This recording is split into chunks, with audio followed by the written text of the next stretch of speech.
Well, I want to tell you right now about a Lakewood native in the Reset here. He's making a big wave in the banking world. And the latest in our series, The Reset, I sat down with Tom Fraser. He's a graduate of John Carroll, dedicated his career to supporting local communities through mutual banking. How a career pivot, though, prompted him to get really honest with himself and his values, and why he believes this mutual banking model is more important than ever. I grew up 9 houses down Cook Avenue from here. I walked past here every day on the way to school, to St. Edward High School, back and forth. Tom Fraser has deep roots in Lakewood, but his memories aren't just grounded in his childhood home. They're also planted where he now works. Playing wiffle ball on the parking lot here on the weekends. My first bank account here as well. Here is at First Federal Lakewood. I knew at an early age that First Federal Lakewood was a bit different. Tom, who started his career in corporate banking, says he couldn't help being drawn to the purpose served by a mutual bank, owned by its depositors, not shareholders. You, along with all the other depositors, elect our board of directors, who in turn select management.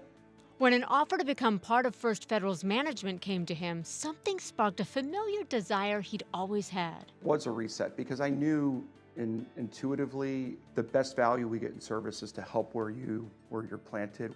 He realized he wanted to be planted right back where he first grew up. It was a no-brainer. It felt right. He says the key to resetting is finding something that aligns with your real values. And for him, this move gave him a family and work-life balance with a unique purpose mutual banking brings. He says when you bank locally, your dollars are used locally.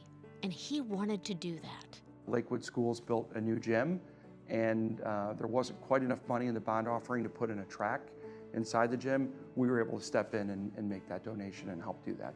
Did your passion in some way change when you went from corporate to mutual?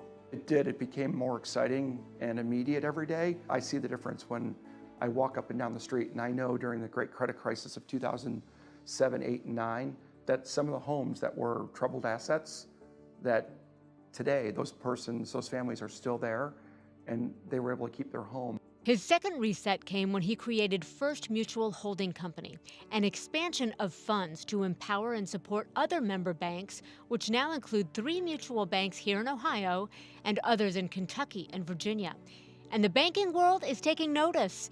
Tom made American Banker magazine's list of 25 people who will change banking in 2025, along with some pretty heavy hitters. Was there ever any place in your mind that you thought that you would be on a list with Donald Trump and Taylor Swift?